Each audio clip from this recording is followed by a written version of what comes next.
Hello there friends and welcome back to another episode. Today we're going to be discussing flats versus houses and what is better. Now my name is Rory Palmer. I've been investing in property for over 20 years and own millions of pounds worth of property, and I'm here to help you. Now I own both houses and flats, and I'm just going to give a few of the pros and cons to both, and at the end let you know what I think is the best investment. Now with houses, the advantage is that you own the land it sits on, which I quite like the feeling of that. Typically also I've found over the years that tenants stay in houses a lot longer than they do in flats. And that's a big advantage, because when we have void periods, that is quite costly. Maybe your property's empty for 3 months, you're paying that mortgage, so we want our tenants to stay in the property as long as possible. So that is another big advantage to me for owning houses.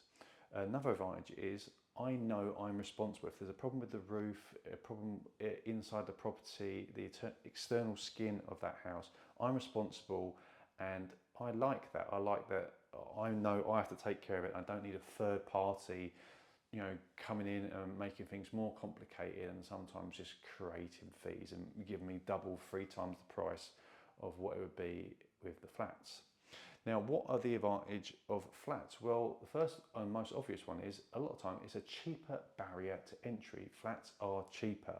This is a big advantage, especially if you're in London. Good luck trying to buy a house there, as you're probably talking many millions if you're in the heart of London, and flats are your only option. The other upside of flats is you do have, you pay a service charge, and the things that maybe you don't want to deal with, if dealing with the roof, that is covered, which for some people would be an advantage. Another advantage is you're not competing typically with families trying to buy houses.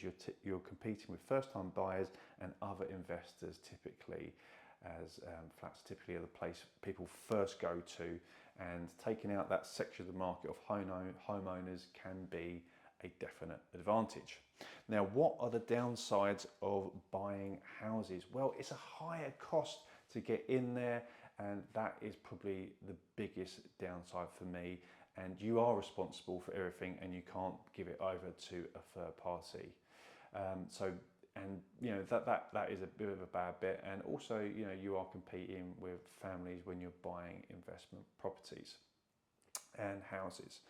So the downsides of flats is actually I can't stand the service charges, and I hate the service charges companies. I have been burnt many times over the years with bad service charge companies, and they're just charging crazy amounts of money to fix a roof, which I know I could get for half or a third of the price.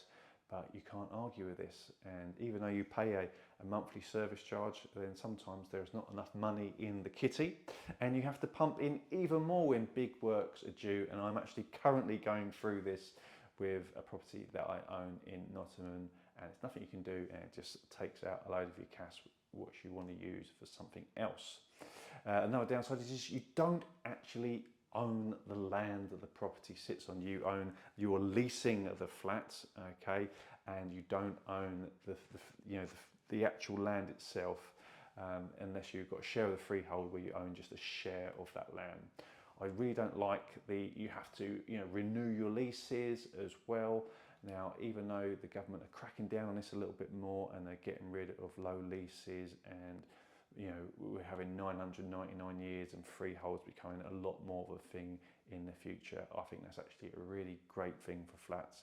As if you're always extending to 99 years and then you get down to 80 years, you've got to renew again. Depending on where you live, this could be another 10, 20, 30,000 pounds of cash money which you have to pay out, and that is another big downside to flats in my opinion. So overall, what do I prefer, houses or flats? Well, for me personally, it is a massive green tick for houses. I found personally that my property portfolio, the houses have gone up a lot more. I've had a lot less headaches, tenants have stayed longer, and all those things are very important to me.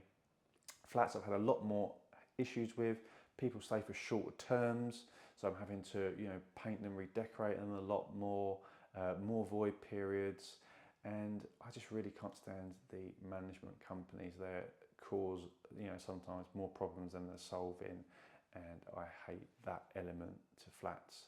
So would I buy a flat? Yes, I would if it was a fantastic deal.